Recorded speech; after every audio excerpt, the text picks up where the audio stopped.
allowing people in.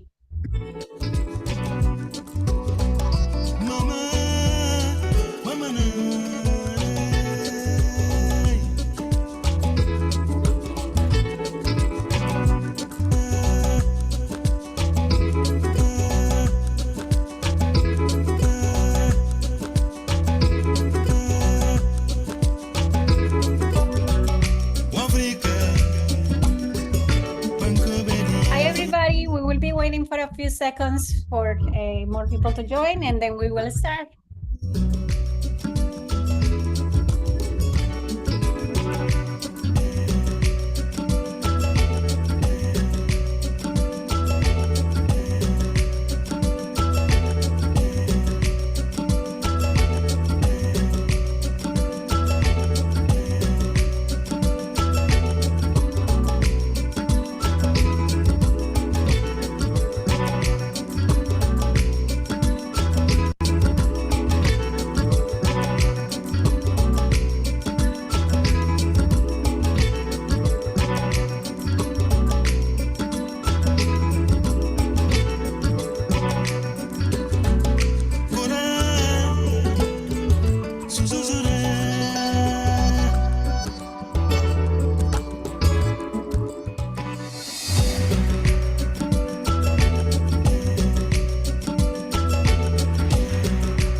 We'll give a couple of minutes more to people to join us, and then we will start.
so let's start today workshop.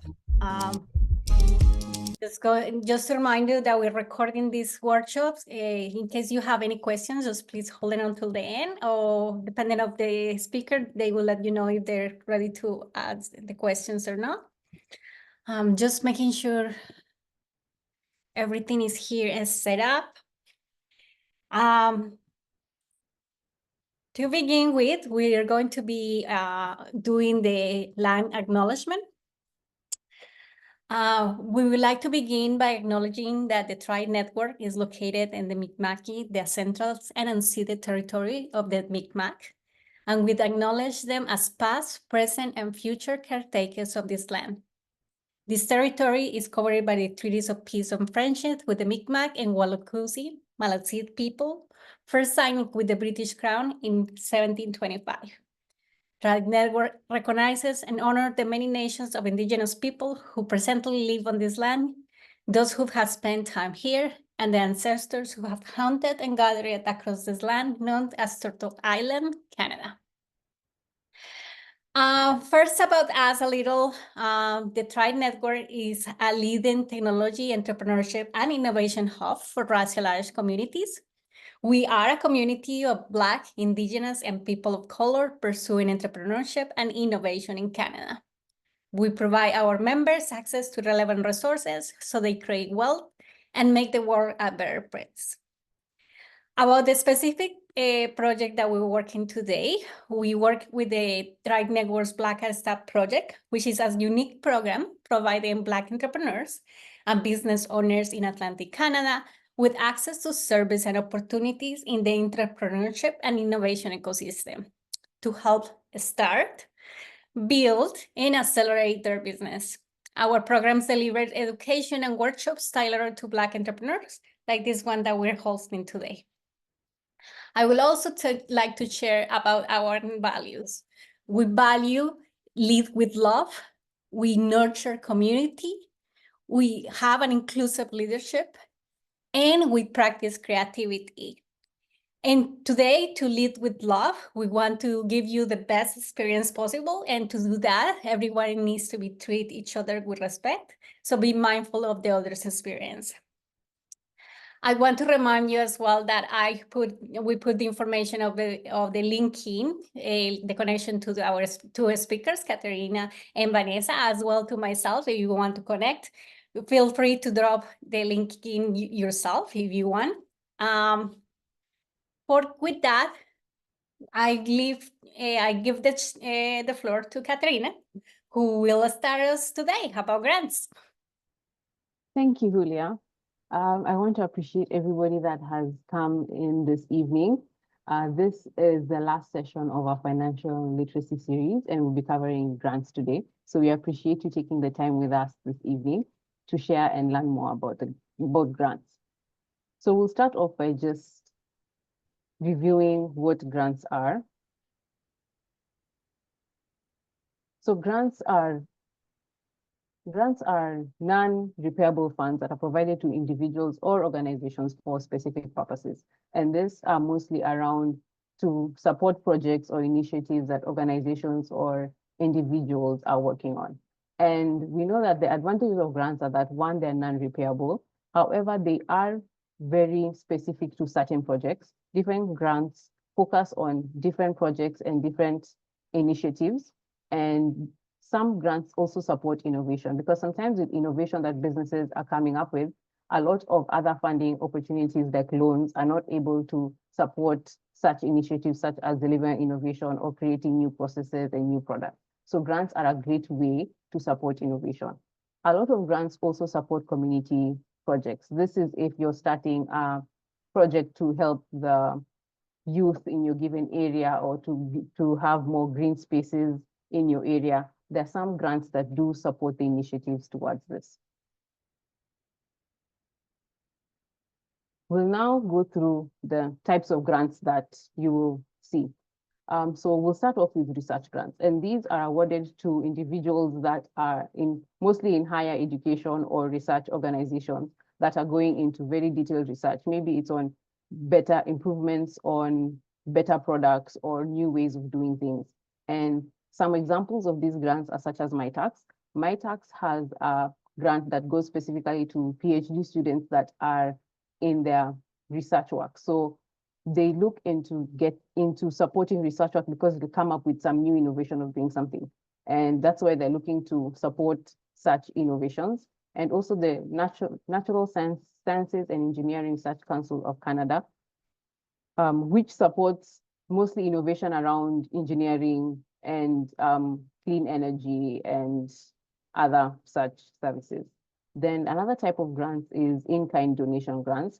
And these are grants that are not really money in hand, but are non-monetary forms of donations. Examples are such as the Tribe Consultancy Advisory Grant, which is also done by the BBI, where as Tribe, we give you access to services in terms of maybe website development or marketing and branding, and we pay the consultant directly instead of the founder paying for these services.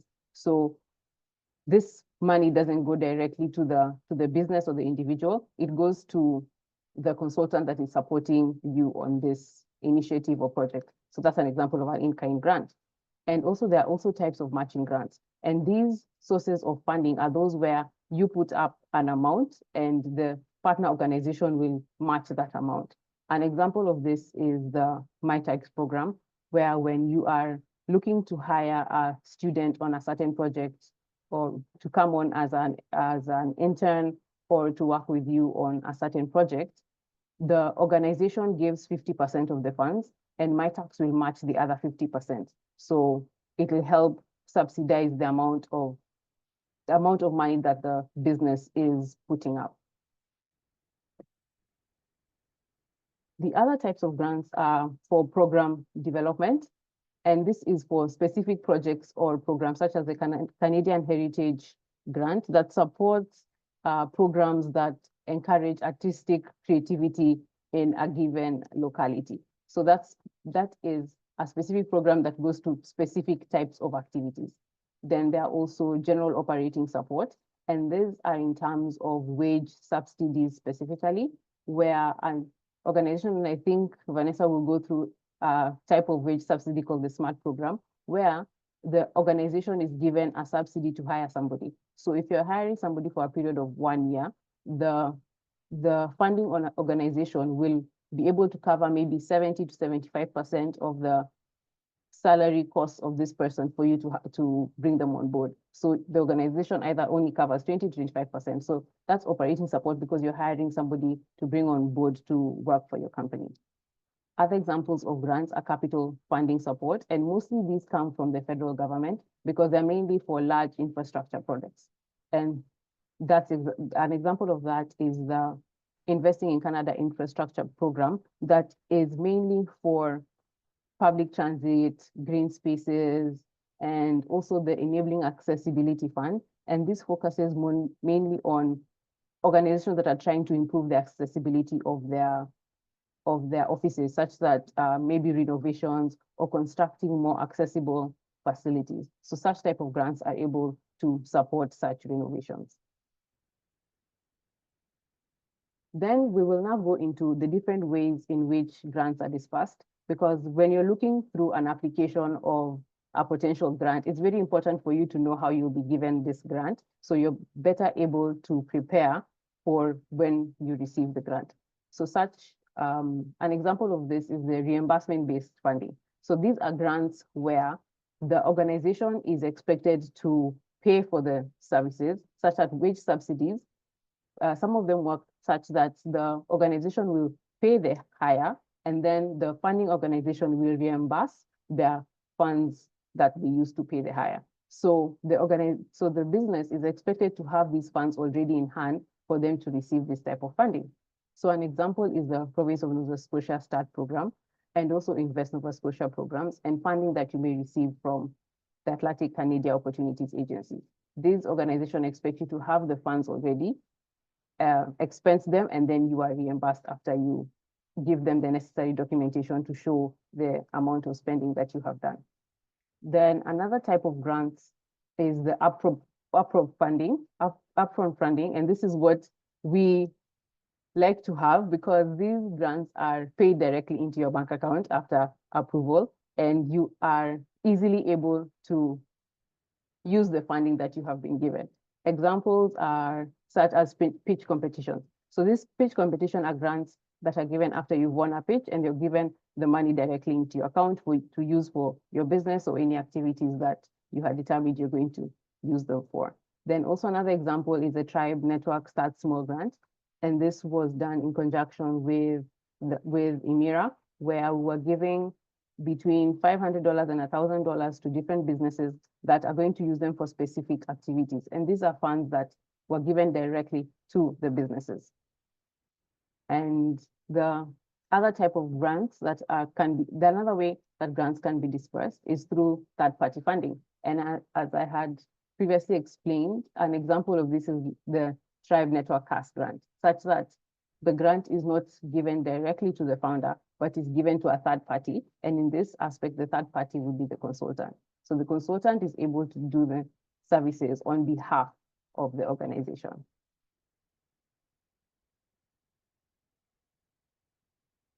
Yeah, I think that's a bit about grants and an introduction. I will now give it off to Vanessa Burns to get into the nitty-gritty of where we can find these grants. The nitty-gritty.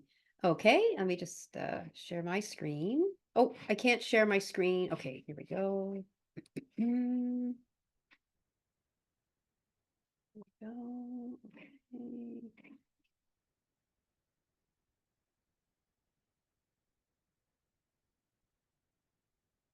Okay. Thanks, Katrina, for the great introduction to grants and what they are and different types. That's always really really important to know. So we're going to go into the, as you said, the nitty-gritty of grants. But first, I want to welcome everybody here tonight and for taking the time to join us in this presentation and learning more about grants. It can be a valuable asset to your business, and learning how to apply and different types of grants and where to find these opportunities is it's a real bonus that you took time out tonight to do this. So thank you and welcome. We seem to have a good crew of people here, so I'm really excited. So basically, we have a few objectives that we want to sort of cover this evening in terms of the nitty-gritty of grants. I like that nitty-gritty of grants. Basically, the biggest thing is to ensure grant readiness is going to be one objective, the steps to apply for grants, researching grants, understanding the grant writing process and practices, and then familiarity with a grant application. So as Katrina had mentioned, we are going to go through the applicant guide for the START grant program in terms of hiring. So we'll actually walk through that applicant guide and have a look at what kind of riveting reading an applicant guide can be at 18 pages long. But we'll go through it pretty quickly, so not to worry. So those are the objectives for this evening. And I'm kind of the presenter that if you have a burning question and you really want answered at the time, I mean, please, we can use the raise hand function. Maybe hopefully someone's monitoring hand raising. I'm happy to answer any burning questions right away. Otherwise, we can certainly wait until the end of the presentation. But I know sometimes you get those questions in your mind and you want to get it out. I'm happy to take a few minutes to answer questions as they sort of come up. So the biggest thing really, before you even sort of begin to apply for grants is, are you grant ready? And what does that mean to be grant ready? It's more than being able to write. There's a lot of things that come with grant readiness. So I'm going to just go through a few. And I don't have a big slide with a lot of writing, so I'm going to read them off. But again, I'm happy to if you need me to repeat or clarify, I'm happy to do that too. So let's start off with the first thing really is you need to have clear goals and objectives. So you need to understand what your business is trying to do and how grant funding can help you reach those goals in your business. And this is key to aligning your applications with your business strategy, which takes me to the next one, which is a business plan.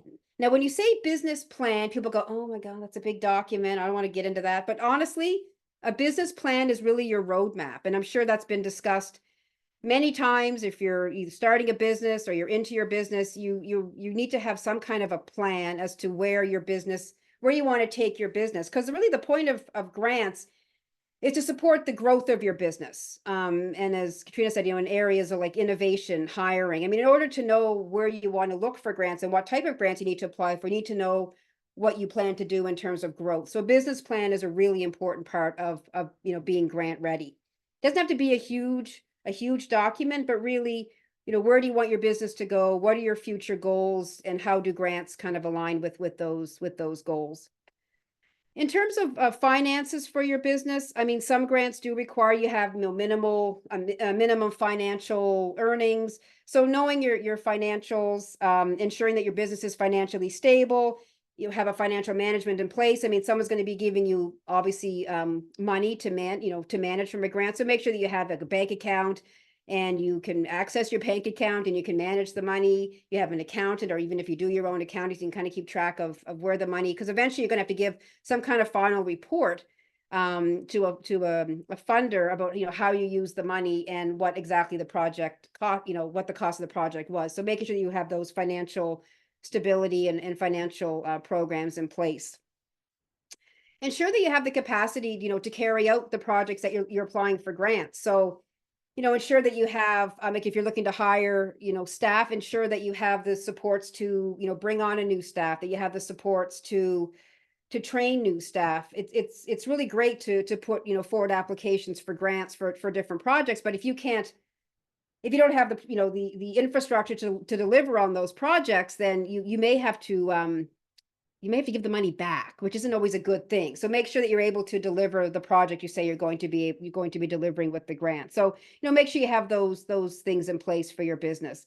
And then oftentimes you're going to be asked in an application is how are you going to measure success of your project and things like that. So make sure you have those tools in place as well. Are you able to survey participants, or if you're doing some kind of a special project, are you able to report on your employee that you might hire, or the innovation that you're taking on in terms of your project? So make sure you have that in place. So in terms of grant readiness as well, is make sure you're in good standing with the Registry of Joint Stocks, that your business is registered. Oftentimes when I'm working with clients on applications, the first thing I do is I go to the Registry of Joint Stocks.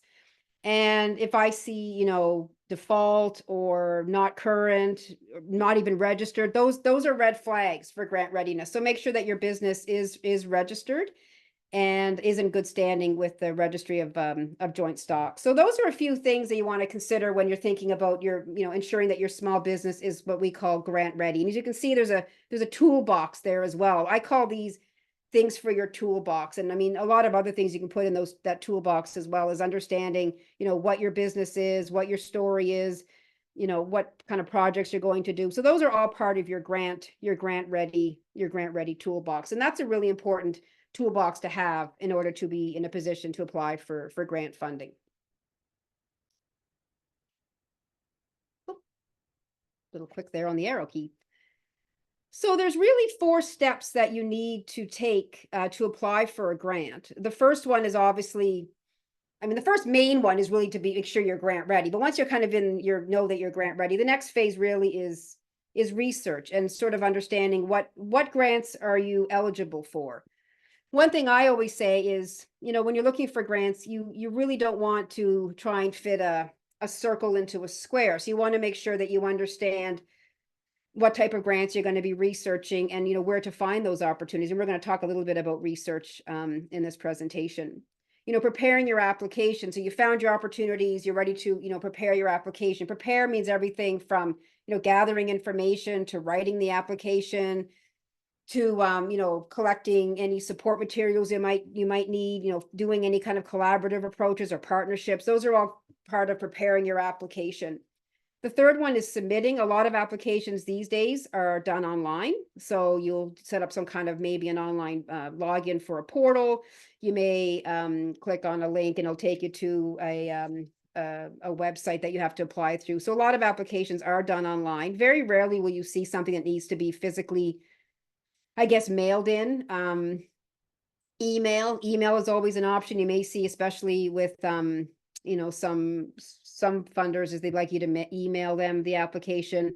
a lot of things like the federal government, for example, have their own portals. They have the GCOS portal, and the Province of Nova Scotia has the LAMP system. So those are their own specific portals for applying for grants. So basically, that's the number 3 is submitting your application, and it's really important by the deadline. There are deadlines associated with grants, so make sure that you get it in, you know, before the deadline is ideal. But I mean, I have to admit, I have been sitting there at 11:59 p.m. With the deadline and, you know, hitting the send button. So we're not perfect, but if you can get the application in obviously before the deadline, great, in case there's issues with the portal and things like that. But usually, I mean, not very often will an application be accepted after the deadline. And then you wait. And that's probably the worst, one of the worst parts about the grant. And some grants can take, you know, are really quick to get back to you. I mean, I applied for an Invest Nova Scotia grant, actually for my home business 2 days ago, and I was approved within like 48 hours. Those are the grants that are great. Other grants could take 6, 9, 10 months. So be prepared for that when you're waiting. And then basically you wait for a response. And then after that, you move into, you know, delivering your project and doing any kind of reporting that the funder requires. But really, those are the kind of the four main steps to apply for a grant. And we're going to touch on those in the next part of the presentation. Research. I'm a research nerd, so I love research. Not everybody likes to do research. I have to admit, sometimes when you do research for opportunities, you can get really into it, and it does take some time.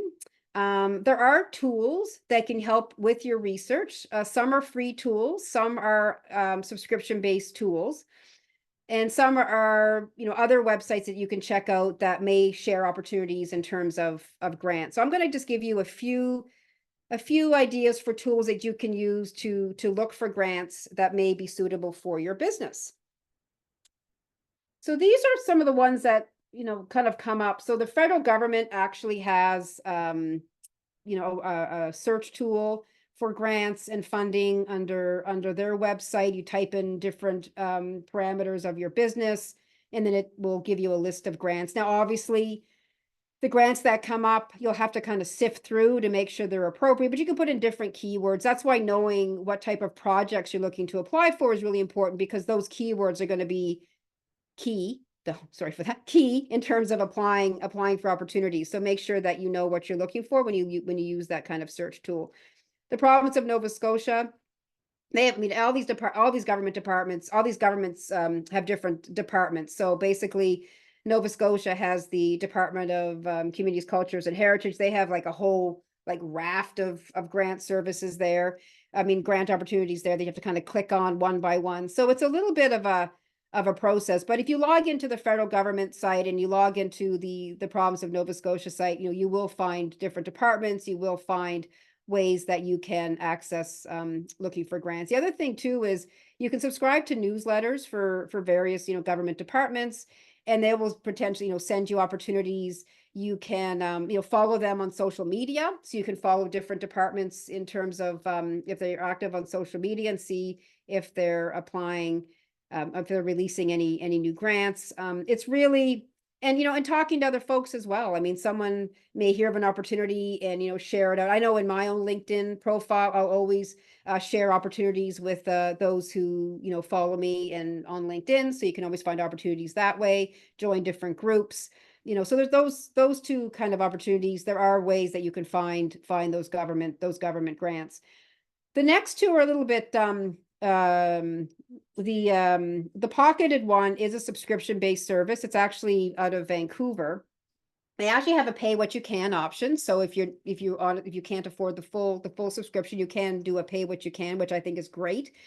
It helps remove a few of the barriers when it comes to accessing subscription-based things. But basically with Pocketed is you put in, you know, those keywords for your businesses. It'll give you a list of different opportunities. It'll give you links to the application form. It'll outline the grant and give you some insights and things like that. So I use that program. It's a great program to use. And again, they do have that pay what you can option that you can access to take a look. And they also have a really good newsletter that they send around, and they often have webinars as well on different grant opportunities. So I highly recommend that you check them out and subscribe to their newsletter. And then there's MentorWorks, which is also Canadian. They have a great newsletter that they do on I believe it's a weekly basis, you know, talking about different opportunities in mostly federal grants. They also have a lot of resource tools on their website that can help you with research, help you with even, you know, crafting applications.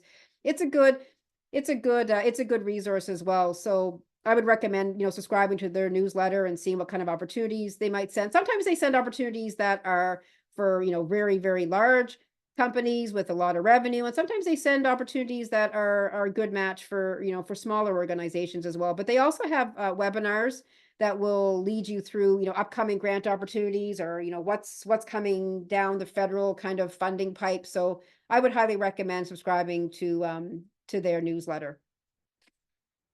There are other organizations that some, you know, will list grant opportunities. I mean, there's all kinds of different chambers of commerce. I know that a few, you know, a couple of the grants were mentioned by Katrina earlier, like Tribe has a, you know, they call it consultancy advisory services opportunity, you know, consulting services, BBI as well.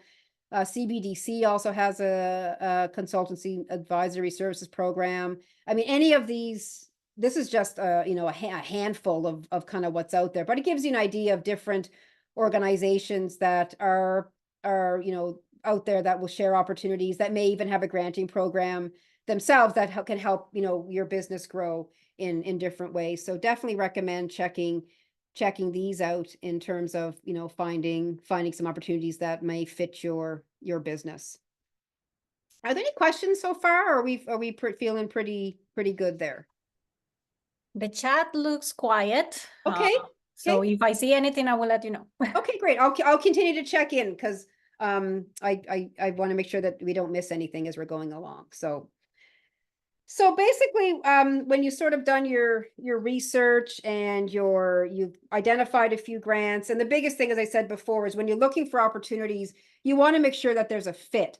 You don't want to try and make up a story, you know, just to kind of fit the application, just to get some money. You know, it's okay not to apply for something if you're not a fit, because chances are, if you're not a fit, you probably won't, you know, be able to win the grant. I mean, the best thing you can do is align yourself, you know, with the grant requirements, and you'll check those boxes and make sure that you are a fit, and that will obviously elevate your chances of success in terms of winning that grant. So, you know, that's a key thing to you know, to keep in mind. So when we talk about you know, grants, you've identified your grants, you're kind of ready to sort of get into the whole story piece. And I talk about story because, you know, everybody has a story. Everybody's business has a story. And sometimes it's really hard to articulate what our business does and what kind of impact our business has, you know, within our communities. And and that's something that you really sort of want to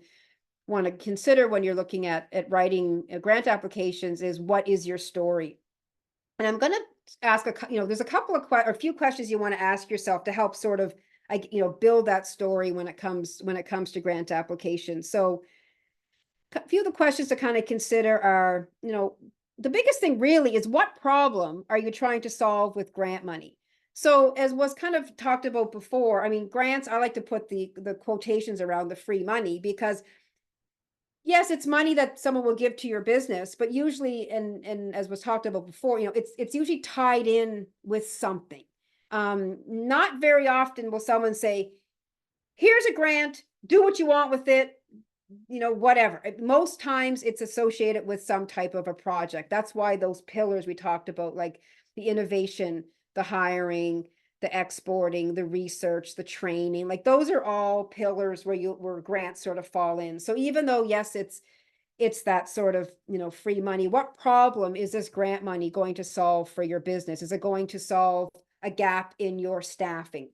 Is it going to solve, you know, is it going to solve something, you know, maybe you're creating a new process or a new way of doing sales in your business, all those things. So, you know, really think about, what problem are you trying to solve with grant money?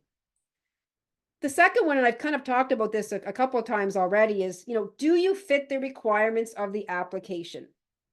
Again, if you do not fit the requirements of the application, perhaps this is not the right opportunity.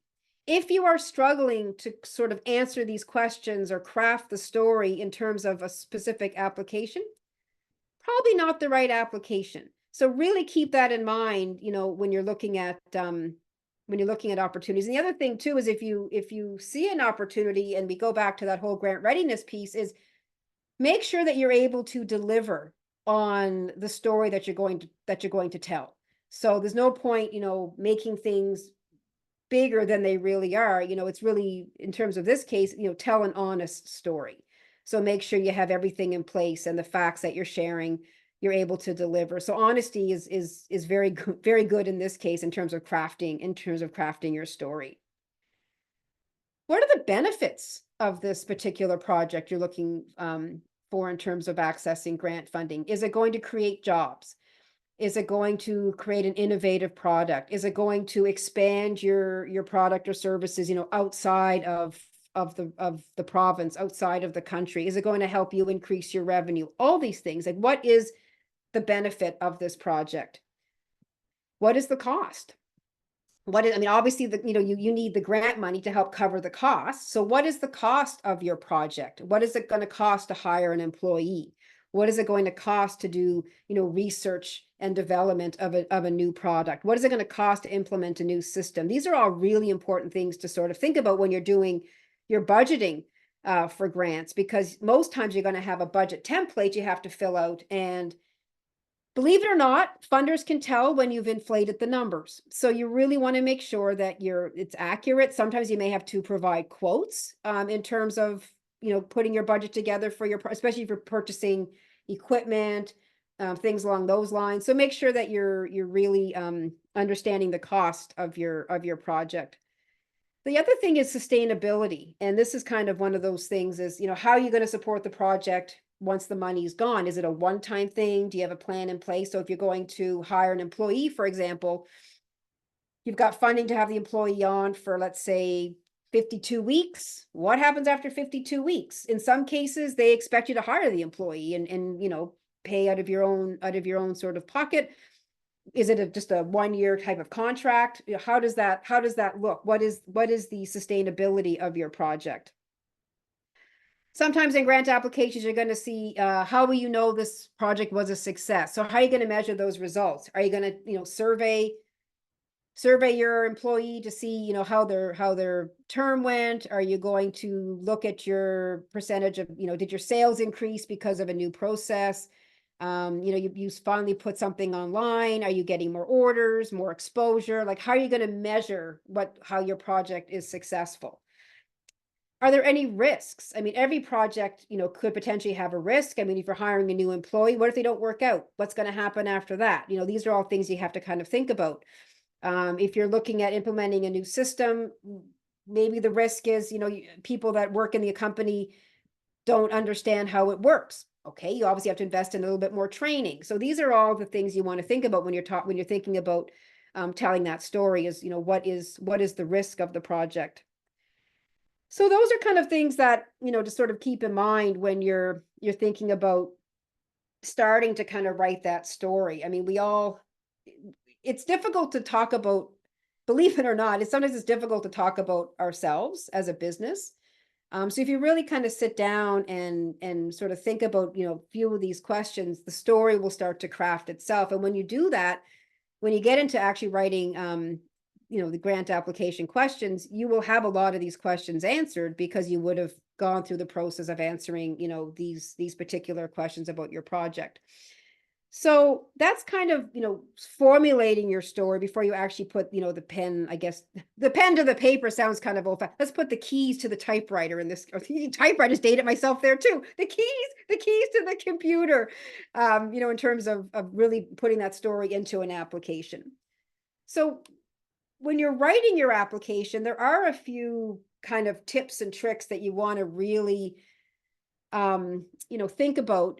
There's more. I mean, yes, you're writing an application, but really you want to think about the biggest thing really is when you're writing a grant application, like you are writing for an audience that knows nothing about you or your business. And I think a lot of people sometimes forget that. So we know all about our business. We're writing this big thing. We're using big, acronyms and specific words, especially maybe if it's a more technology-based business, like you're using and the person reading the grant application may not know anything about your business, and they're kind of, scratching their heads going, yeah, I'm not really sure what they're trying to say here. And if that happens, you can't convey the story, and then you wouldn't be successful in accessing the funding. So really is, don't presume that people know about your business.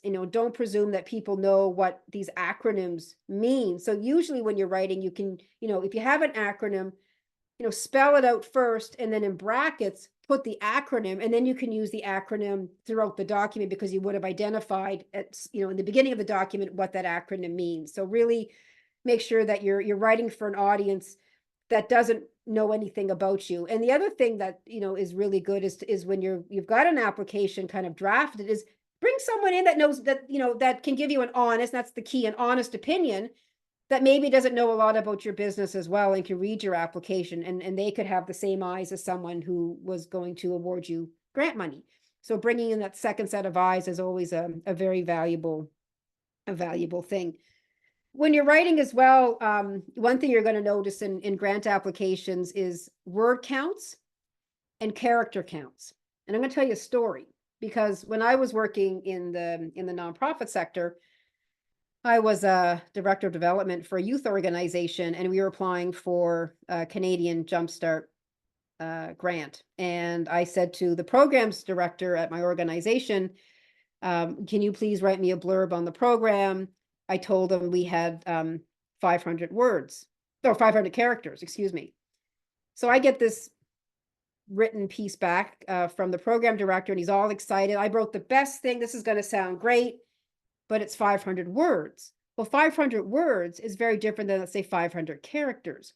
So you really want to make sure when you're looking at applications that you do notice the difference between words and characters. A lot of times, if you're trying to put something into an online application, it'll cut you off once you read a certain amount of characters or words. But the reason I'm bringing this up is because the next tip I'm going to share is and I can't recommend this enough, is do not work in an application directly in an online portal. I learned the hard way. I did a whole application, worked in the online portal, everything was in there, was ready to submit, and it crashed, and I lost everything, and I had no backup. That I learned my lesson, I'm honest. So what I recommend people do is, sometimes with grant applications, they will actually give you a PDF of the questions. Turn that into a Google Doc or a Microsoft Word and work offline. Do your answers offline so you have a backup.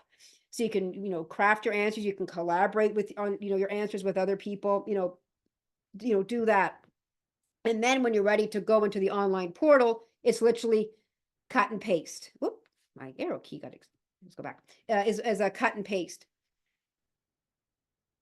I can't stress that enough. And the other thing too, if you cannot find a PDF of the questions, and this is one thing that I guess irks me, is I wish more funding folks would make the questions available, as opposed to just providing an online form where you can't go to the next page to put in information until you put something in the first page. So this is what I recommend, and it's tedious, but I'm going to recommend it.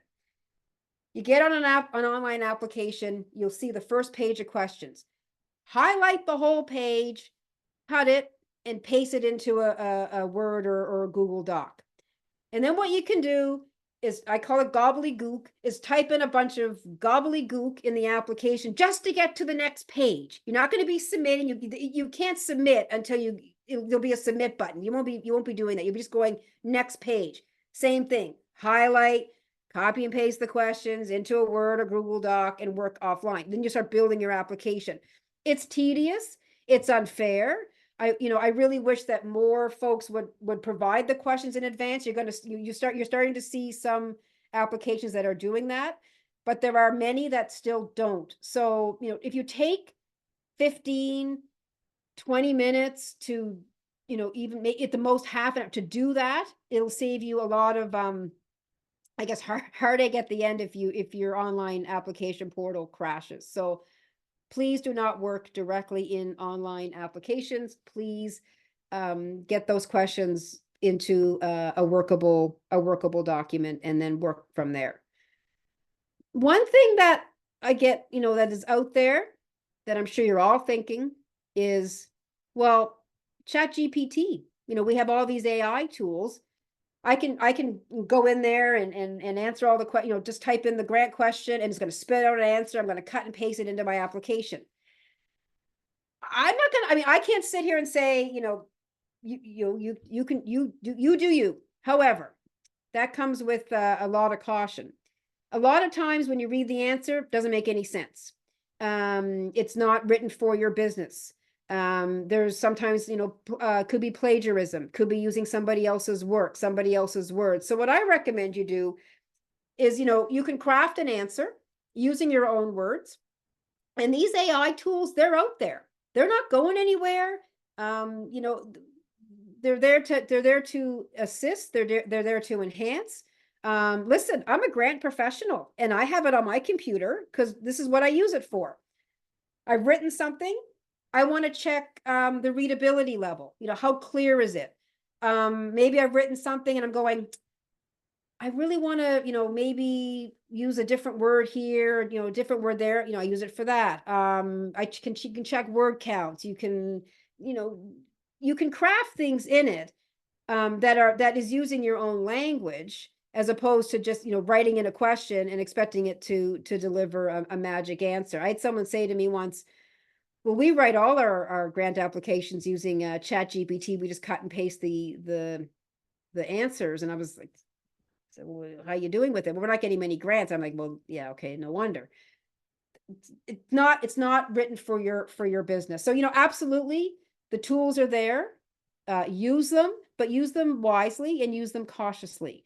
Funders that are reading, people that are reading these applications can tell if it's, sometimes, if it's AI generated, if it's not aligning with the business. I mean, it's like anything. I mean, if you're applying for a job and you sent the same cover letter without tailoring it to each and every employer, after a while, people kind of notice. So really, use them. They're there, but use them ethically and use them wisely, and use them to sort of help enhance your applications, not to write your whole application using that particular process. And maybe questions about that or comments. I always find this kind of an interesting.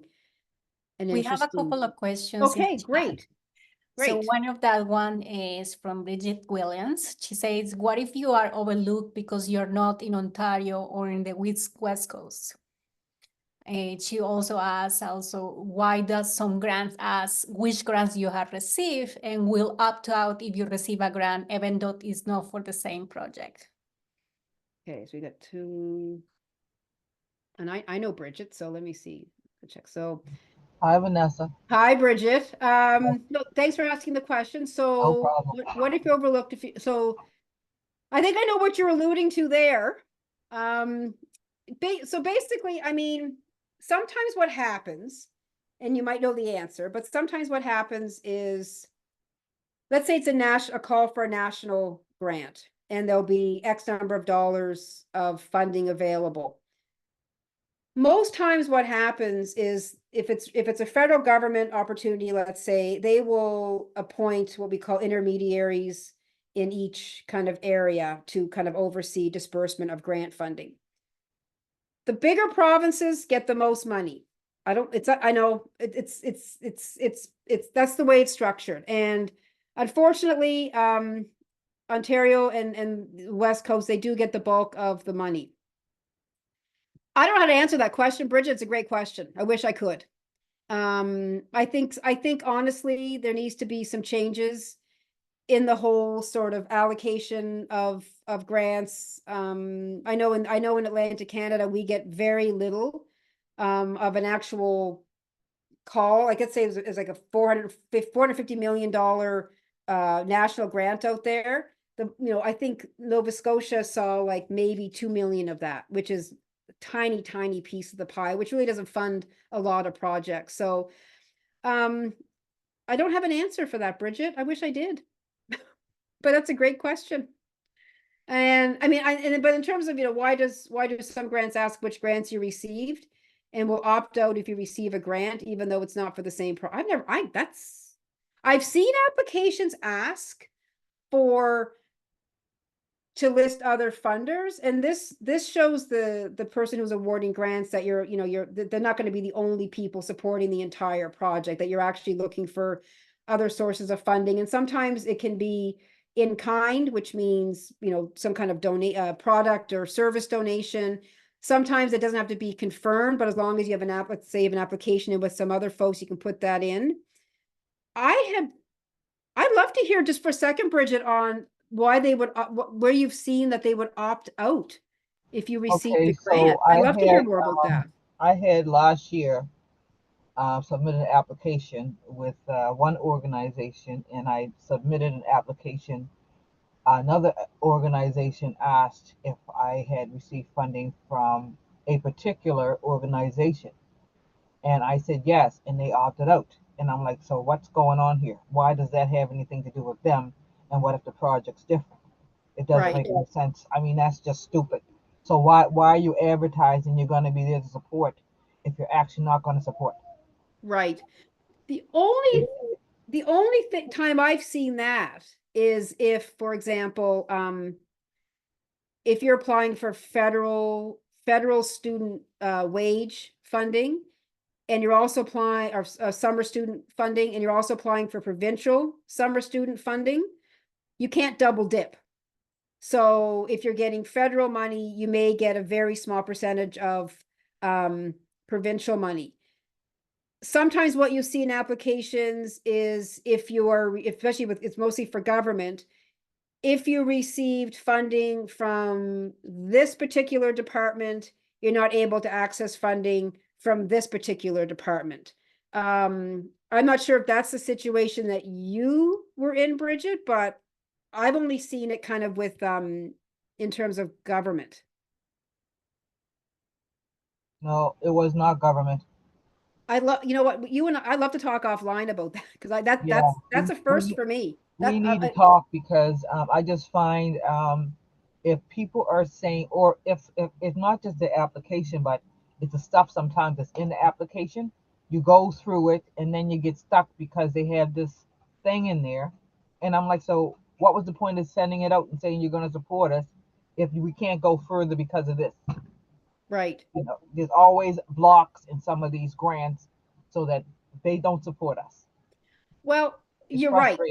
You're right. And that is one thing that has really come to the surface, and this is kind of a bit of a side conversation, are the barriers that are associated with grant funding. Things like that. Things like lack of transparency. So if there's a national call for applications, people, and this happened, a question was asked in an information session, how much is allocated to how much do you have allocated to this region? And basically the answer was, that's confidential information.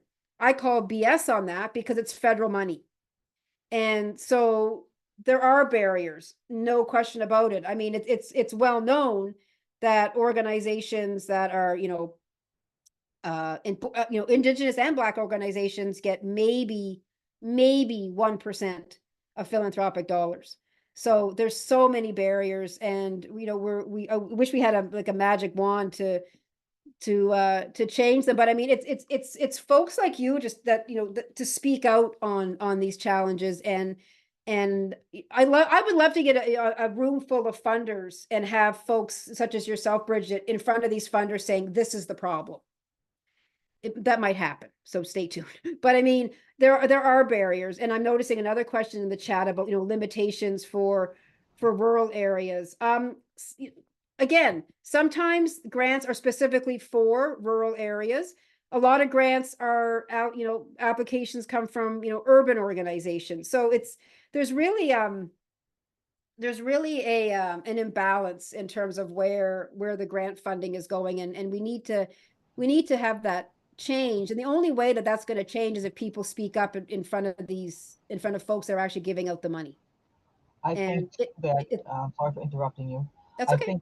I think that sometimes too, that these organizations, they have a certain amount of money, and then they don't have enough money to cover all the grants that people are sending in. They run out before that. They do.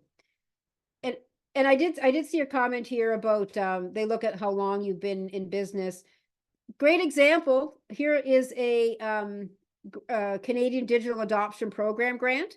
It helps businesses get online. It's a $2,400 grant. It's great for especially like startup businesses that want to, get, more online sales. You have to have one employee or $30,000 in revenue. Well, excuse me, but if you're starting up your business, chances are you probably don't have $30,000 in revenue, or let alone an employee. I don't have an employee. I'm my own person. I don't even, I mean, so you're right, Bridget. Things like that, opportunities, they put that one employee or that, minimum amount you have to generate, even though you are doing really, really good work. And I know the work that you do. So I love again, that you highlighted that, Vanessa. pardon? I love that you highlighted that. Yeah, thank you. Yes, it's a real barrier. It is a barrier. I mean, as soon as I saw, I don't like that grant because I don't like the way that it says you have to have, I'm sorry folks for being on a bit of a rant, but that grant is perfect for folks that want to get more exposure in order to increase their sales. Why are they putting a $30,000 minimum revenue on it?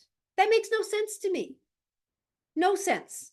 So we could have a whole other conversation on grants and barriers and how we overcome those. And I mean, in my own business, that's actually one of my mandates in my business is, I'm more than a grant writer. I work in the social justice space of grants in terms of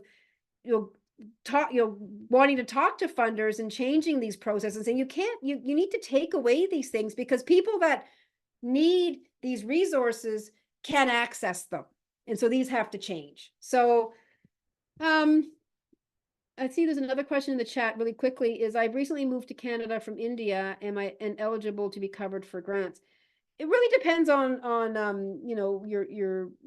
your business. I mean, if your business is registered in Canada, then as long as you have a registered business in Canada, there shouldn't be an issue. I mean, are you a permanent resident? Depending on but there's a few factors that kind of go along with that. But yeah, I mean, are there any more? And thanks so much for speaking there, Bridget, because I think it's important to identify that there are so many barriers. So I appreciate you taking the time to share your thoughts and frustrations, frankly. Thank you. Any other questions or comments about writing, barriers, AI, before we kind of move on? That's a hot topic. What is the best format when you are doing a grant? Because I have two different formats depending on the entity that I'm sending to. I have a simplified one that I send to government for capital grants for some projects, and then the bigger grants, I do a full out page of maybe 10 pages or more with a different breakdown on what's going to be with the amount and everything attached to it. So it depends. I just find sometimes you don't know which will work best, and I know sometimes less is more and sometimes more is better depending on the grantor. To answer the question, it's really going to tell you in the applicant guide what they want. If they want attachments with more information about your project and what you're asking for, then sure, you can include, sometimes people include what we call, impact reports, or they'll include, plans for expansion, or, in your case, you could include a breakdown of of your project. The big thing to keep in mind is somebody's reading this. So if you're sending in a 10, 15, 20 page attachment, are they going to read it? Maybe, maybe not.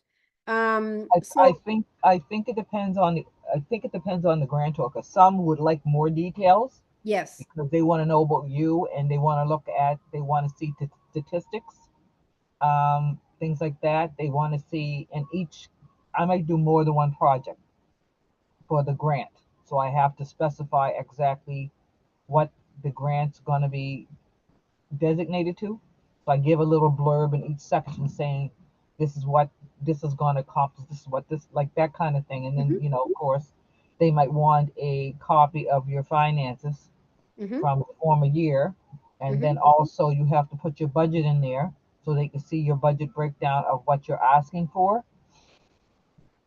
The biggest thing is to follow follow the guidelines. Sometimes they want you to use a specific budget template. They don't want you to attach a budget, right? So you really have to go through the guidelines and see what they want. Sometimes they don't want anything attached. They just want you to use the online application, basic, answer the questions, and there's no attachments. It really depends on as you said, on the organizations that's giving out the money.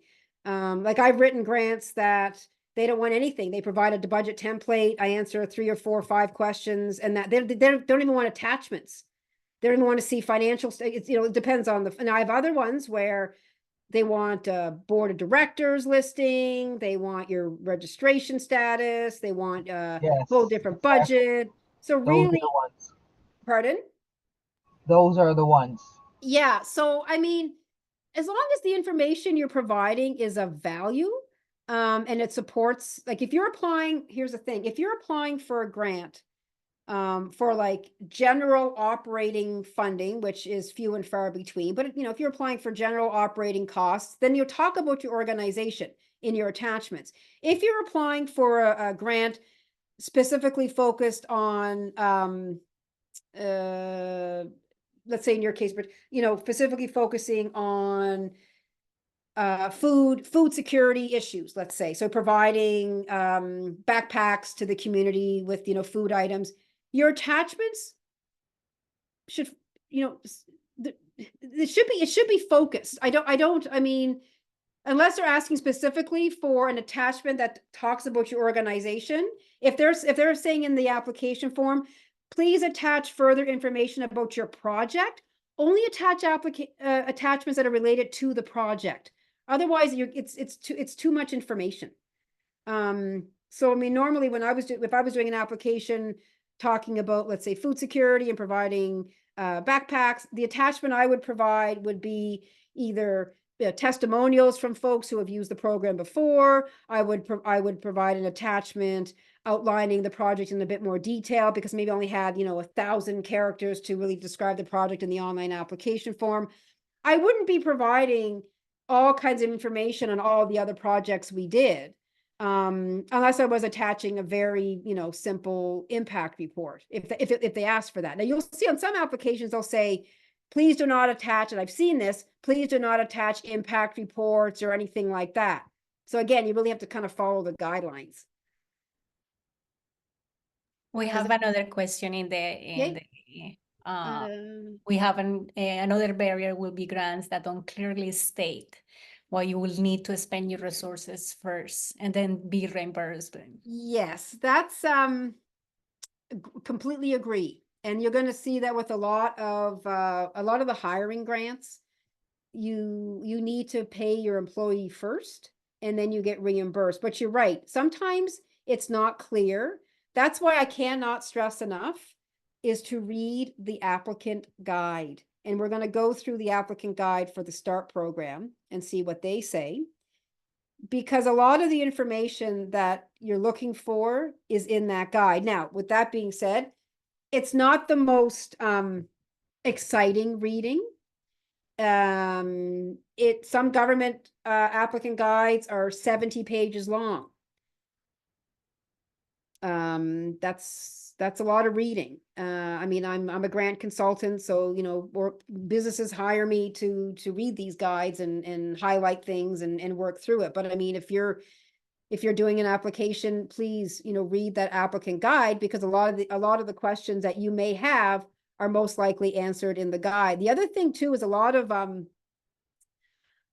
like federal departments will have information sessions, like webinars you can register and log into. They'll go through the applicant guide with you. They'll go through the application form. There may be an opportunity to ask a couple of questions at the end. Highly recommend registering for those webinars. Yeah, but I agree, like sometimes it's not clear. Again, that's a barrier, right? I mean, you're applying for a grant, you're all in place, you're expecting to get the money up front, then you realize, oh, they're not going to give me the money until the project's finished. Well, now I got to pay for the project, and how am I going to do that? So it's really important that, and you know what, if you don't see the answer, a lot of especially federal and provincial grants, you will actually have the name and number of a program officer or an email. If you don't know the answer, email them or call them and reach out and get your answer. They get paid to talk to you. So you want to make sure that if the answer is not clear, ask them. You may also see on some grant applications, questions accepted until this date. So make sure, again, to have any questions you want answered, you know, emailed and sent into them by a certain date. So, you know, if you don't see in the application guide that it's what type of grant it is it a reimbursement grant? Is it, you know, paid to you up front? Ask the question. That's what they're there for. If you have any questions around the application form, ask the question. Go to the source, get your answer, and make sure that way you're not wasting your time applying and not understanding the entire grant. If it's not in the applicant guide and you still have a question, ask those folks as well. You might see on some websites that they'll actually have a list of frequently asked questions. Read through them. Maybe your answer is there. But as I say, you know, a lot of government, all government, I mean, everyone I've seen has some way to contact them to ask a question. So please, they're getting paid for that. So reach out, and no question. And listen, no question is a silly question. And I say this to my kids, if I didn't know the answer, I wouldn't ask. So if you don't know the answer, ask, and they will get, I've not had anybody ever not get back to me. So they will respond. In fact, someone called me today about the START program, the hiring program through the Nova Scotia government. And I said, this is basically the program. I said, you know, here's the phone number, give them a call. And they gave them a call, they left a voicemail, and they had an email response within like a couple of hours. So they're pretty good. So don't be afraid to ask them for questions. Any other questions there? Are we good to move on? Okay. Great discussion. I'm really appreciating the comments and the feedback. I think it's great to that's why I like having folks sort of speak up during the presentation, because you have a burning thing you want to kind of get off your chest. And I think it's great to bring it up kind of in the moment. So thank you. I appreciate that. All right. So now we're going to move on to impact. So as we kind of talked about, you know, in the grant, is you really want to show the impact of your project. And there are different, obviously, ways to show this, but what I'm going to talk about is, you know, writing your impact statement. And again, it's condensing what your reason is for getting the grant into basically like 2-3 sentences. So this is basically a very brief summary of how a grant-funded project will create positive change in your organization. So you wanted to explain the project's goals and how it will address the problem that you're trying to solve. And this will kind of help you start to build that story. So let me just I'll show you an example of an impact statement in terms of a hiring grant, and then we'll move into reading the applicant guide for START. But I want to kind of just for example, if give you some examples here. So if you're applying for like a training grant, if you're wanting to train employees or train yourself in your company, then your impact statement is going to have to show that your workforce needs specific training to improve the skills, and then the grant will be used for that purpose. So for example, our workforce requires specific digital marketing skills to help increase online sales by 25% within the next quarter. So there you go. That's your problem statement. The next statement is, this grant will fund the digital marketing 101 training program and enhance our team's proficiency in utilizing new online marketing technologies. So you've set the problem, you've said what the grant is going to fund, and what the impact is going to be. Short, sweet, and to the point. So that's kind of like a little example there for an impact statement with training, but we're going to focus on hiring. So basically, with a hiring one, go back here. So this is an impact statement that is created for hiring. So if you're looking to hire a new employee, this could potentially be your impact statement. So in terms of hiring, you have to demonstrate that you're hiring a new employee to do something within your business, and what will the grant cover? So here's an example. We're hoping to hire a new employee to support our expanding customer base. This addition will help increase sales by 20% within the next year. This grant will help cover the recruitment, onboarding, and training costs for a new hire. It's simple. It's there. What's your problem? You need a new employee to help increase your customer base. What's this going to do? This is actually going to help us increase our sales by 20% in the next year. And what is this grant going to be used for? We're going to use this grant to help cover recruitment, onboarding, and training. Very simple, not complicated. Then you start kind of crafting your story. What kind of, what type of employee are you looking for? What will they be doing? What will their, so you sort of start building out that story. What kind of onboarding will they have to do? What kind of training will they need? You start crafting out your budget. How much is the training going to cost? How much is it going to cost to recruit someone? What are we paying the employee? See how you're kind of building that story. So kind of building on that, that impact statement is, you can take this as an exercise. And we're not going to do this, obviously. You can do it tonight if you like, if you're kind of thinking about it, is thinking about, crafting and writing that impact statement. So if you're thinking of your business or your organization, think about what your problem is that you'd like a grant to solve. So do you need to hire an employee? Do you need to expand? Like what is your problem statement? And then think about what is the solution? Like how will the grant help solve the problem? So in this case, we need to hire a new employee to expand customer base. By hiring the new employee, we're going to increase our sales by 20%. So obviously you're looking to hire someone who's going to help you with sales to increase your sales.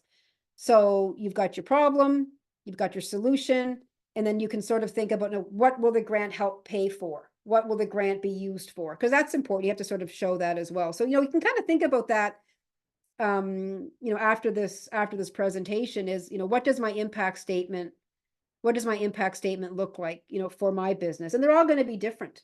And we all have different projects and different goals. So how does that look for your business? And you do an impact statement for every grant that you apply for. You can create an impact statement to help you kind of think about why you need a grant, what you're trying to solve, and what you want the grant to pay for. And that will help write your story. Any questions on the impact statement? And I know this is a lot of information, and I'm happy to spend a few minutes on this, or we can move on and start reviewing the applicant guide. But I want people to understand, that really by creating an impact statement, it really helps build the story for your business. I don't see anything in the chat. So if you think about a question, you can certainly ask. Question? Oh, go ahead. Would you suggest that each grant application should always have an impact statement? I mean, I'm not, sometimes you won't put this in a grant application. This, I consider this more sometimes an internal type of working document. It's really a chance for you to think of your organization, think of the problem you want to solve, what the solution is, and how the grant will help you with the solution.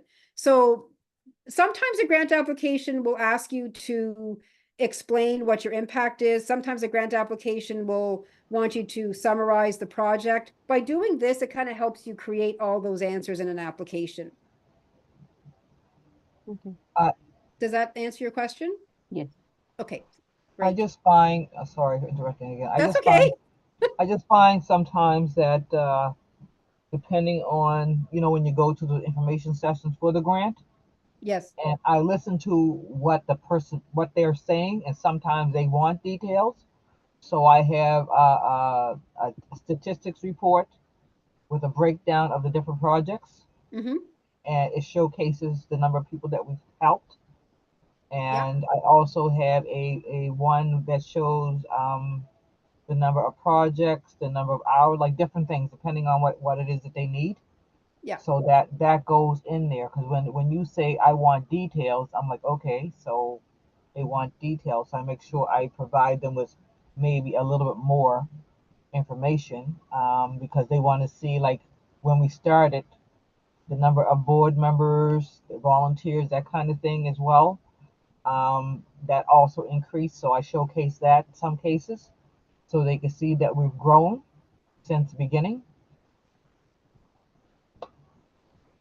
Yeah, I mean, those are all really really good impact tools that you can include with your application.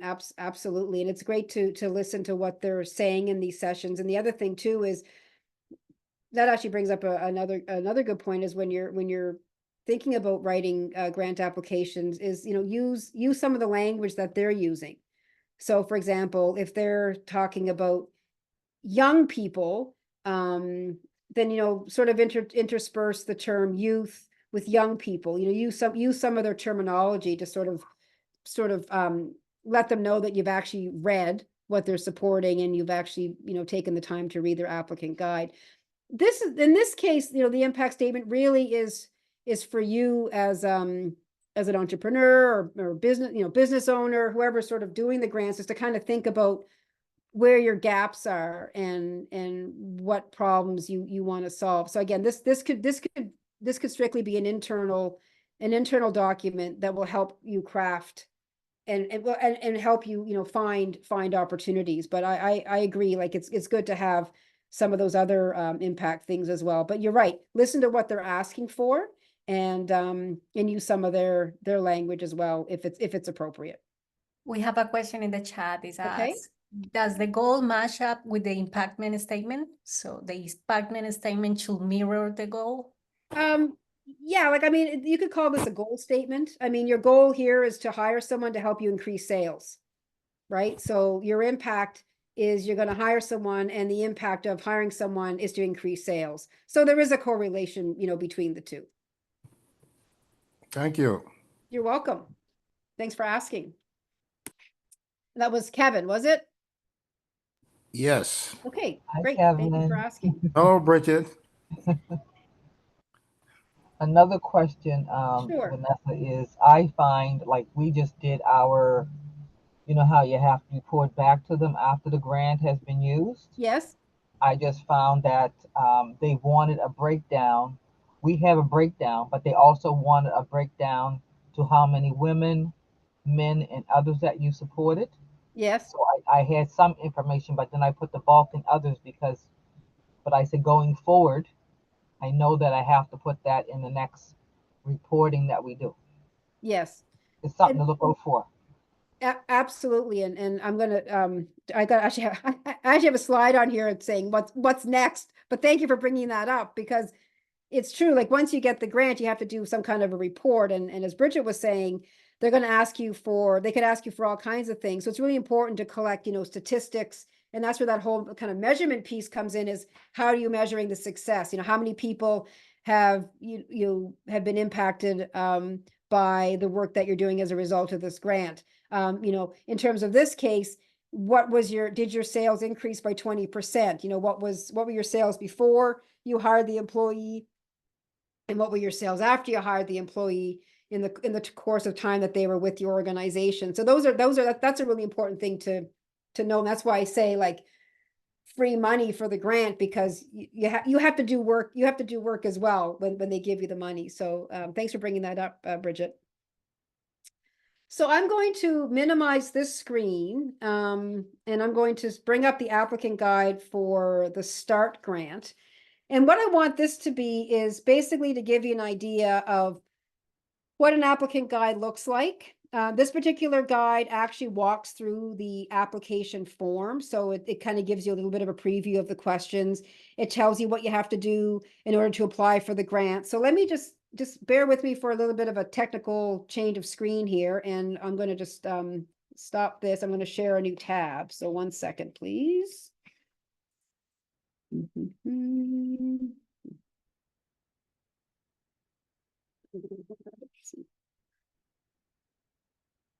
let me see.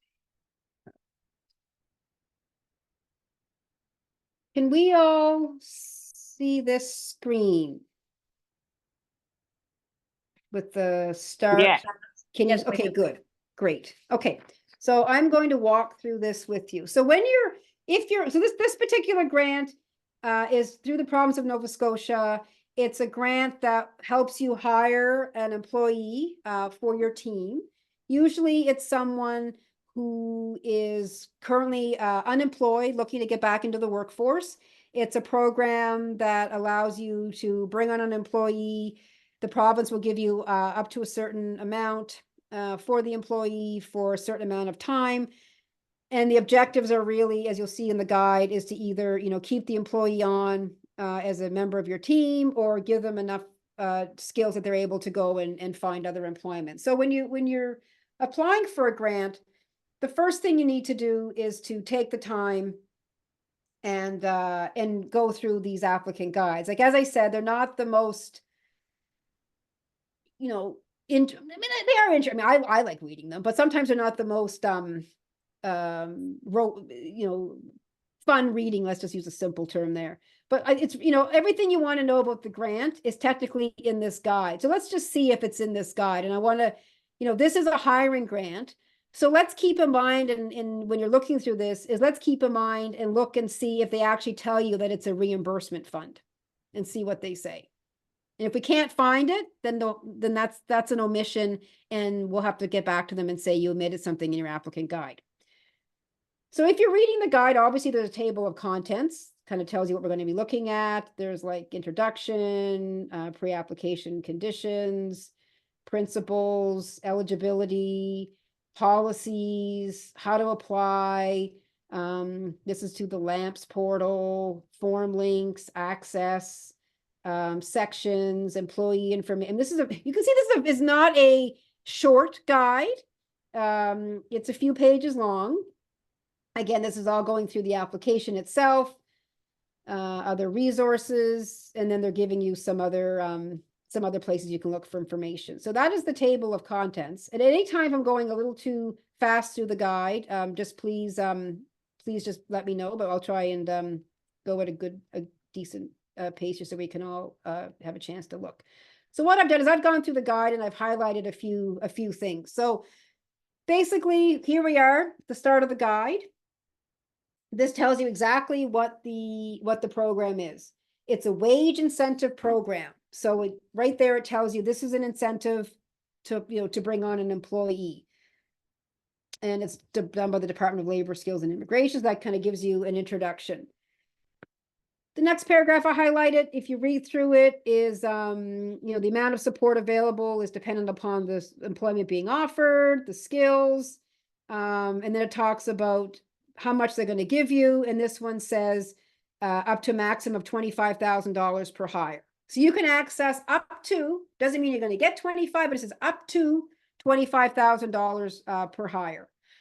And then there's another one that I highlighted that basically says it's one employee per application. So those are kind of the key points in the introduction. I mean, what is the program? Questions we all want to know. What is it? How much? So what is the program and how much are we able to access? You know, those questions are there. I highlighted the next section because it talks about sort of the guidelines and, you know, what you can use the program for. So what can I use the $25,000 for? Offset salary and the mandatory deductions, offset the training cost of a new hire. Now, see here, one price quote is required. You have to go get a quote for training. You just can't make that up, that number. You need to go get an actual quote.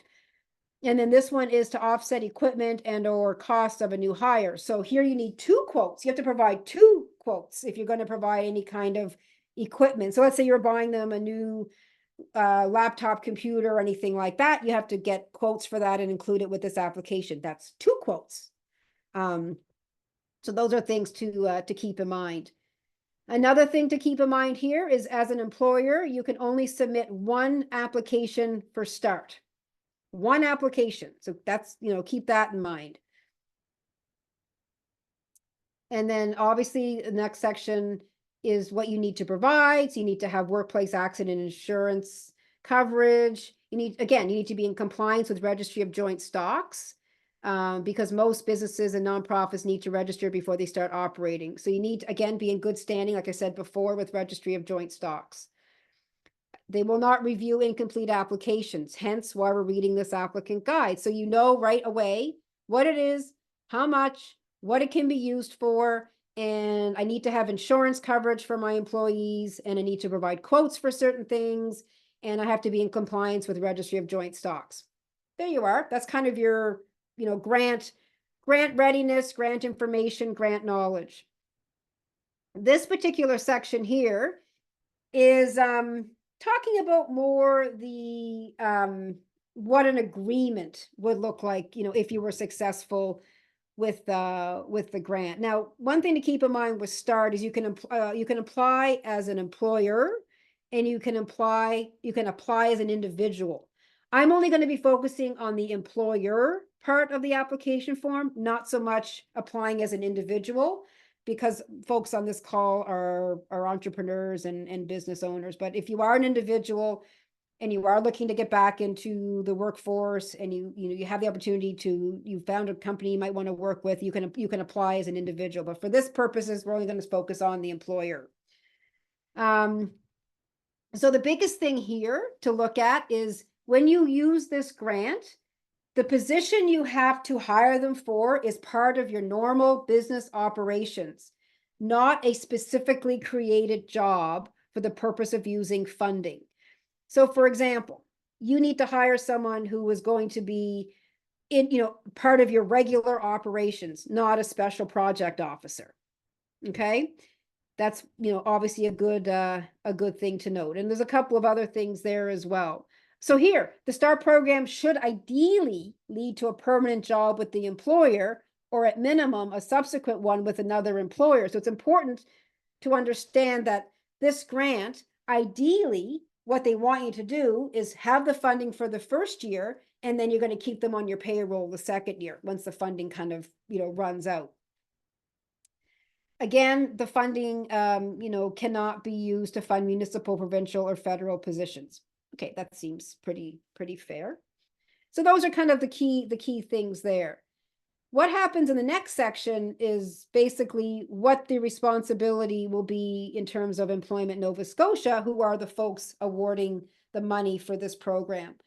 So basically what they're going to do for you. So these are things, for example, they're going to assess applications, determine funding and the eligibility amounts. They're going to issue the funds. They're going to work with employers and applicants on application and report submission. So again, what they're telling you here is they will offer you support in, putting your application together. Great. Like that's handy. So, you can call them if you have questions or you need some assistance. So that's what they're ready to help you. Again, why they could terminate the agreement in certain cases. That's, good to know. Again, that comes with that that risk we talked about earlier. There's a risk you could, it might be terminated for these reasons. So, you keep an eye on those risks. In terms of you as an employer, what are you responsible for if you apply for this grant? Okay, we need to provide a valuable work experience. That makes sense. We are responsible for recruiting and hiring the employee. Makes sense. We are responsible for paying a full wage to the eligible employee, including the payment of mandatory taxes, pensions, things like that. Fair. Providing feedback, adhering to employment rights, public health directives, and then contacting ENS immediately if an employee is terminated. So again, if there was a risk that your employee was going to be, you were terminating your employee, you need to let them know. Because that's going to affect, it could affect the overall funding at the end of the day. Here's a section. What happens if you have to terminate an employee? It tells you right here. So everything you need to know about employee termination is here, which is handy. So you know if you're following the right guidelines. And then we get into eligibility. Are you eligible to apply for this funding? Good question. You can be a business or an organization. So you can be a non-for-profit, a social enterprise, a for-profit business, which is great. You can be under the direction and ownership of band councils in Nova Scotia. You have to have a business and the job has to be in Nova Scotia. If you are headquartered outside of Nova Scotia, you have to have a physical location in this province. Good to know. And their priority is to assist small, less than 100 staff, to medium, less than 500 staff size enterprises. So if you are a small business and you're registered and good standing with Joint Stocks and you check off all those other boxes, you can actually apply for this program. We're not going to go through the individual eligibility because we're not going to look at the individual side of things. That's going to skip a few sections. Family hiring policy. So this talks about who you can and sort of cannot hire. So again, are you able to hire family members? Basically, it says you can only hire immediate family members where it supports the employment of individuals from certain groups that are underrepresented in the labor market. Okay, so what does this mean? So individuals would have to identify as African Nova Scotian, Mi'kmaq Indigenous, persons with disabilities, visible minorities, and then have a fair kind of hiring process. So that's kind of outlining that. And then what do they mean by an immediate family member? It's all listed there. So let's say you wanted to hire let's say your daughter to help out with the business. Are you able to do that? You'd have to sort of follow certain, you would be able to under certain parameters with this particular grant. So this kind of talks about, you've got some information about the grant, kind of, who would be eligible to hire, how much money is available. It's, lining up all these things. And now we're getting into what type of employment will they cover? So what type of work will this person have to do? Minimum 30 hours a week. Obviously it's a, full-time job. However, they will say that if you were looking at a part-time situation, minimum of 15 hours a week may be considered for these reasons. Maybe you're a recently established small business creating a part-time position, which may evolve into full-time. So you can be a smaller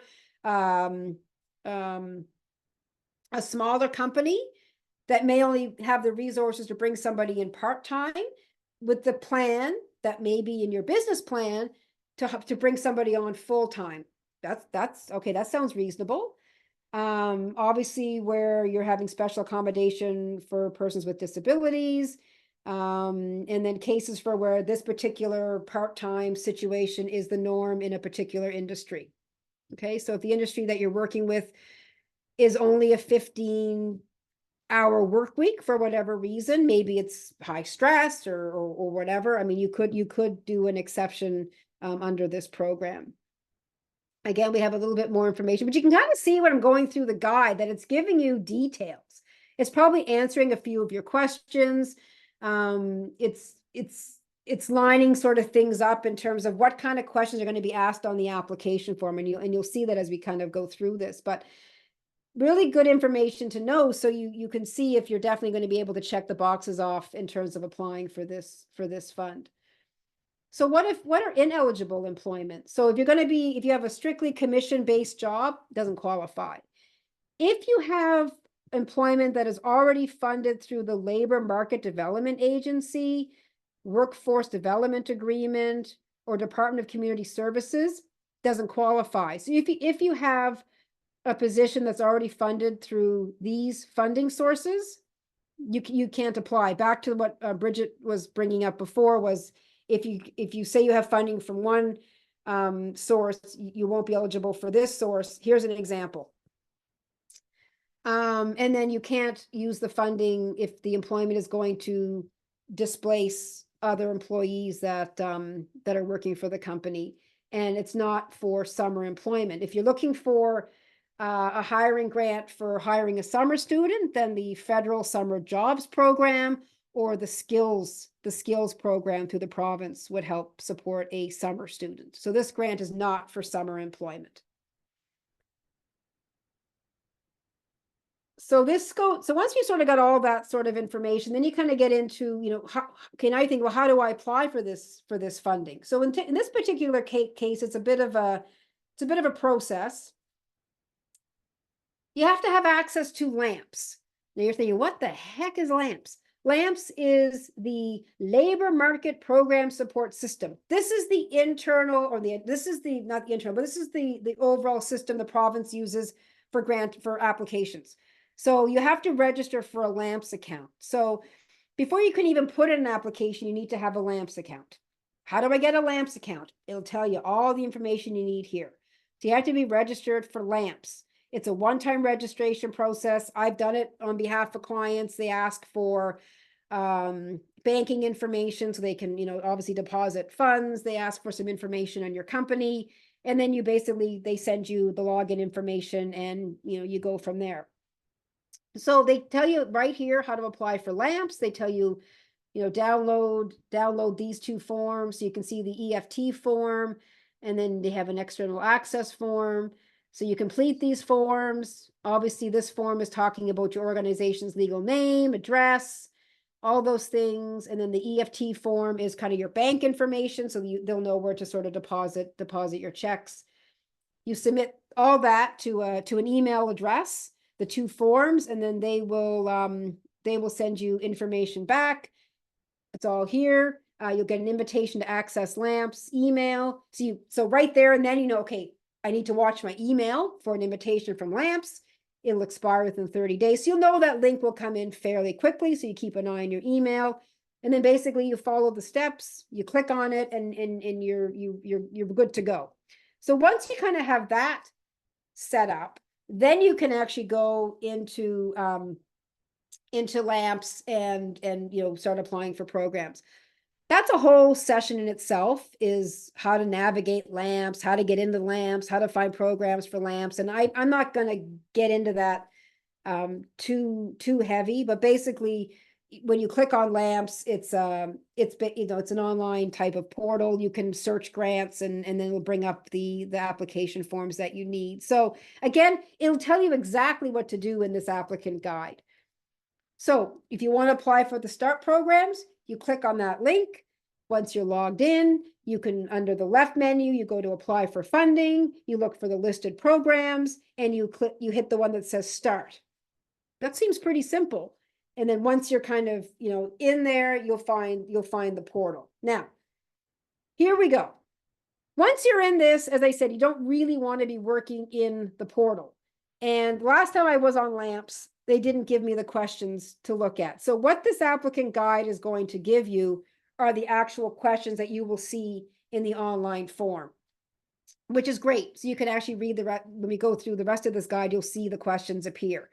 But this is really telling you how to how to register for LAMPS and how to get into the application form.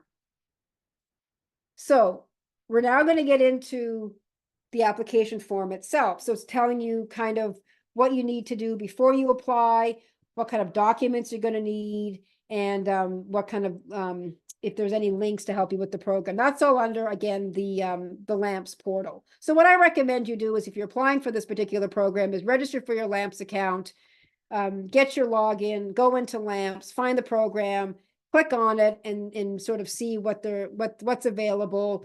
Have a look at the application form the best that you can. And again, maybe there's some access to resources under LAMPS that you can get before you actually start applying. So there's the form link, the form access, there's instructions. So this is just kind of going through the different sections of the application form, important links, managing access. So this basically tells you who within your business has access to the application form. So this is just sort of giving you a navigation of the process.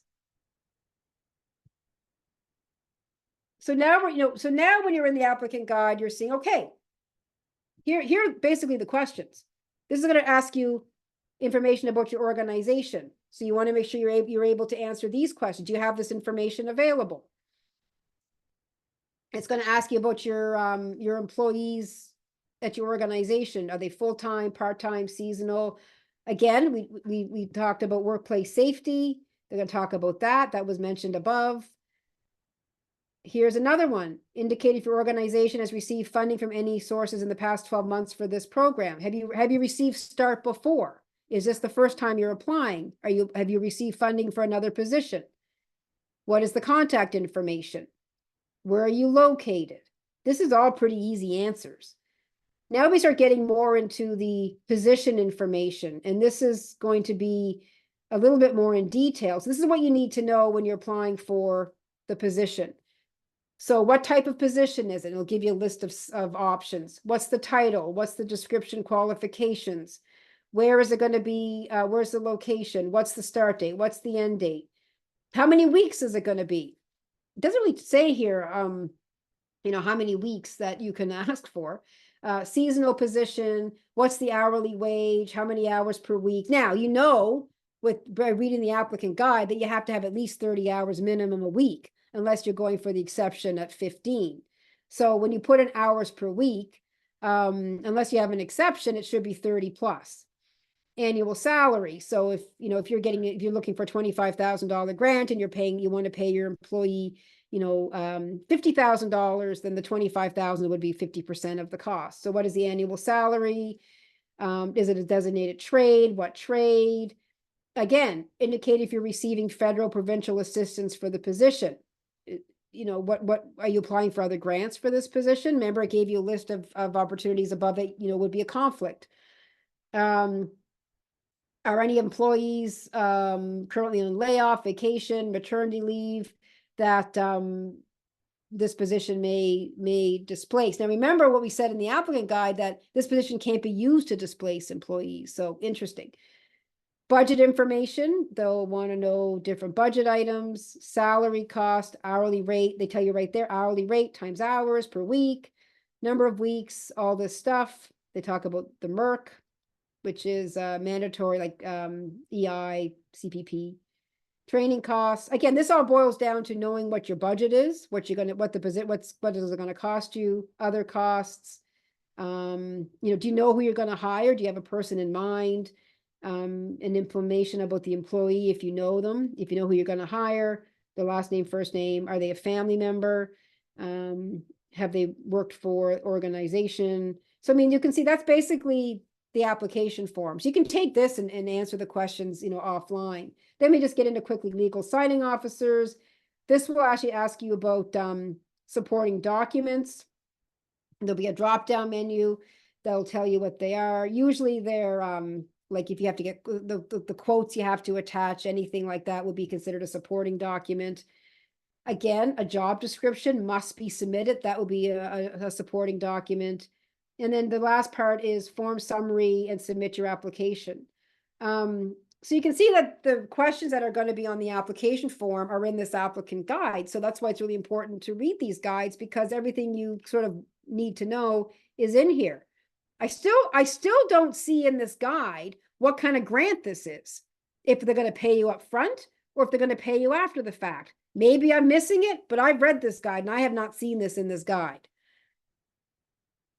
So that's, activity and financial reporting. This will tell you what to do after you get the money. You have to do some reporting. There'll be a follow-up within 2 months of hiring, if you have any questions. And at the end of the agreement, you'll get followed up with again. And then you'll be asked to provide payroll documents to say that the wages were paid, deductions, cancel checks, copy direct deposit. So in some ways, they're telling you to provide proof that you paid the employee so they can reimburse you. But honestly, it's not very clear. I don't find it clear. I'm sure maybe some other folks aren't finding it clear either, and that's something to sort of keep an eye out for. Then they just give you some other resources that you can access. So I don't want to spend too much time on this because that's it for the guide. But I want to kind of go through that. It may not have been the most invigorating exercise, but I think it's important to kind of see what is out there in terms of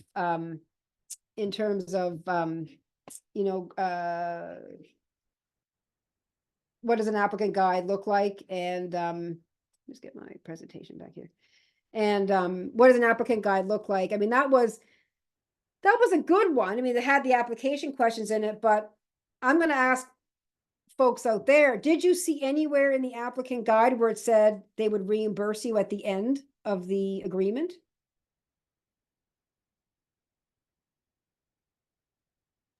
Anybody? I definitely didn't see anything. I didn't No. see anything. Yeah. No. See, interesting.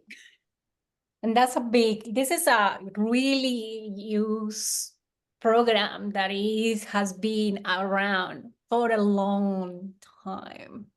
Yeah. Yeah. So I think it was it Kevin? Who asked the question about reimbursement? Can't remember. This is a great example. It was It doesn't, Chooks. it doesn't say in this guide how you're going to get paid. So if you're applying for START, I guess for a hypothetical question, if you were reading this applicant guide and you're doing an application for START, would you assume that you would get the money up front? I would check with another company that used it. Okay, good answer. Not that there's any right or wrong answers, but good one.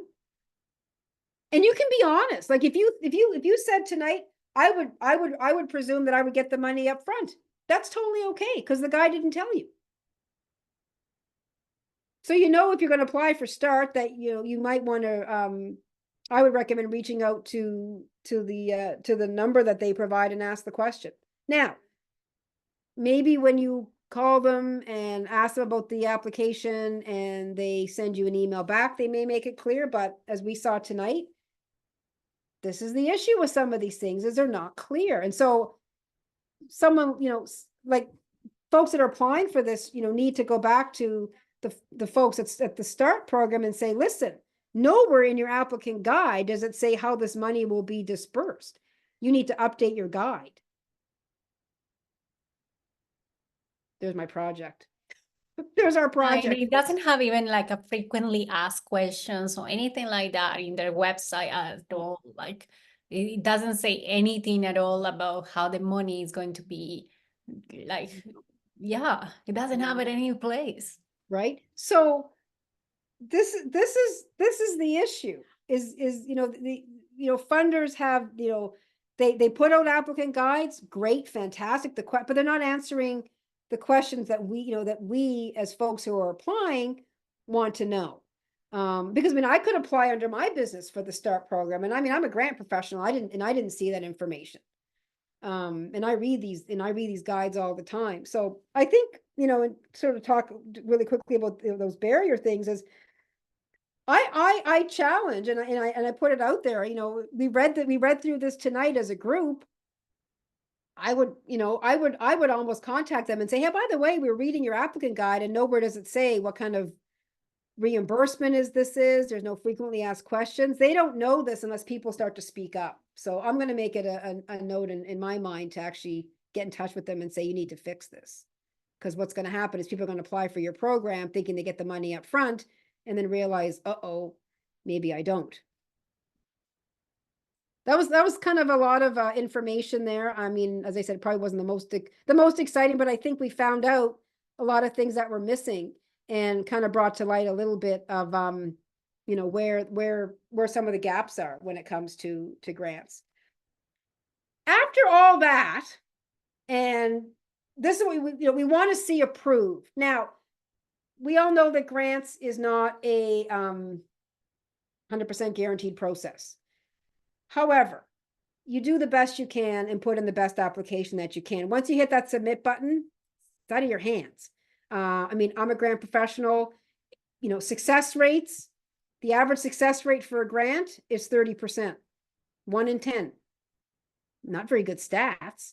However, you know, if you're applying for grants and you're putting in applications and you're aligning well with funders, you know, you can make those stats work better for you.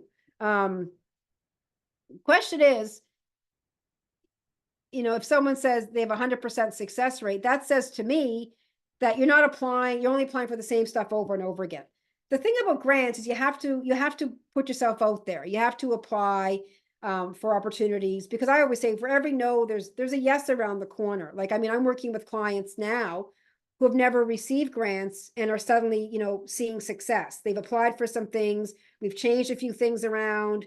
We've looked at applications a little bit differently, and, you know, they're getting funding.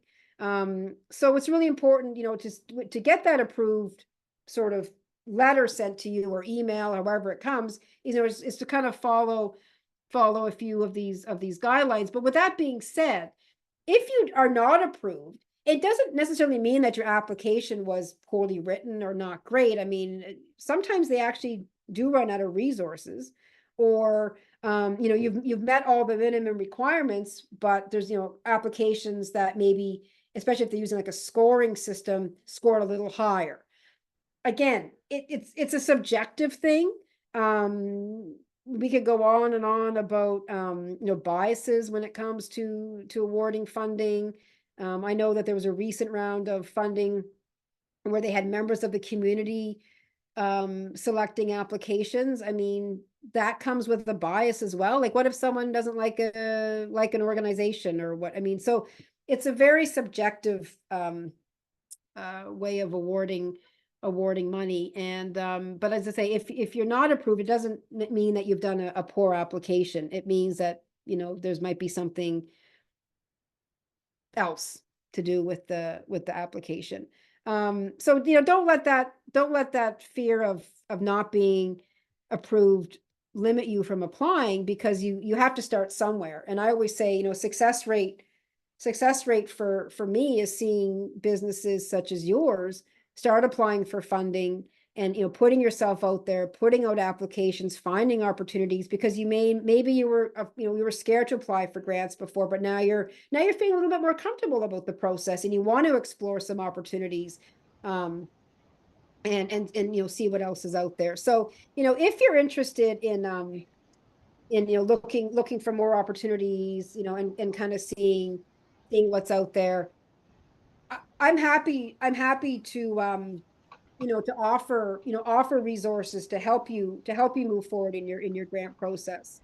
And so basically you may be asking, okay, well, you know, now what? I've done this great workshop, and I mean, Tribe has a lot of, you know, great resources, you know, to offer. And myself, I'd like to offer anybody who's attended here tonight, you know, a 30-minute complimentary session with myself. We can talk about your impact statement. We can talk about some research. We can talk about maybe some grants you've applied for, but maybe weren't successful. I'm happy to read over an application form maybe in the 30 minutes. I'm happy to review any applications you may have applied for. Maybe you weren't successful. You know, happy to do that in a 30-minute session. I mean, the time basically is yours. And so I'm happy to extend that to anybody who's here tonight. And I also have a tips and tricks sheet that I'm happy to email to folks that are interested in having a little bit of a resource guide to sort of help with the writing process. I mean, grants is something that I'm obviously really, passionate about. My business is all about, grants and applying for grants and making people, helping people become successful with grants and taking away the, the fear of grants. But, the grants, it's something that you can learn to love them. And it's really, educating yourself. And I believe that, education is, knowledge is power, education is power. And so, if you have opportunities to learn more about grants, take advantage of them. And as I say, I'm happy to extend some time with myself. And yeah, I hope that there was, again, thank you so much for being engaged and asking questions. And sort of putting it back on the folks here tonight, like if you see omissions in applicant guides and you're experiencing, barriers with funding and accessing funding, reach out to the funders. I'm always happy to learn about, not happy in that sense, but I'm always happy to learn about the barriers that folks are facing. So as a grant professional, I can try and help remove those barriers as well. So that's the end of my part of the presentation. And I really want to thank folks for coming out and sticking out a bit of a lengthy session, but there's a lot to kind of cover. So if you have any follow-up questions, I know we're kind of at our time, please, my email's there, happy to connect on LinkedIn, reach out and, take advantage of the 30 minutes and we'll see kind of where your grant journey goes. Thank you. Thank you so much, Thank you Vanessa. so much, Vanessa. Welcome. Yeah, and I am sending in for this moment the link again. The link is for connecting with us as well. Sending our links for the feedback. I will be sending all this information by email, the slideshows and the trick and sheet that she just promised us as well. I'm going to be sending to that. I wanted to do quickly. I just wanted to show just quickly the start in two of the resources that she was talking about. For us was one is the STAR program where you can find that it's under the programs from the government of New Brunswick, the Nova Scotia. You can just start going STAR directly and it will bring you the program. Practically is the first one. And the other one is the Canada Business Benefits Finder, where you can just literally look for what you're looking for, grants and fundings, and asks you specific questions. So that will be a couple of good resources that you can use to start to do that. But also you can just connect with me or with Katerina if you have any questions. And Vanessa here offers 30 minutes for her time. So if you have any of that, like just feel free to reach out to us. There is our LinkedIn's for Calendly to separate time individually with Katerina, with myself. As well, I already put the link into Vanessa's LinkedIn. You can connect with her too. And also I put in the information about the feedback. That way we can know what is next for us. We have a wellness session coming up next week. So maybe you want to register for that one and we want to take care of your wellness as well. But thank you so much, Vanessa. This was so informative, so good. Thank you so much. And any My pleasure, last my pleasure. questions? Any before we call the night? No, we're good. This has Thank been a you so pleasure. much, everybody. Have a good night. Good Thank night. you, everyone. Thank you. Good night. Good Thank you. night. Thank you. This was awesome. Great, thank you.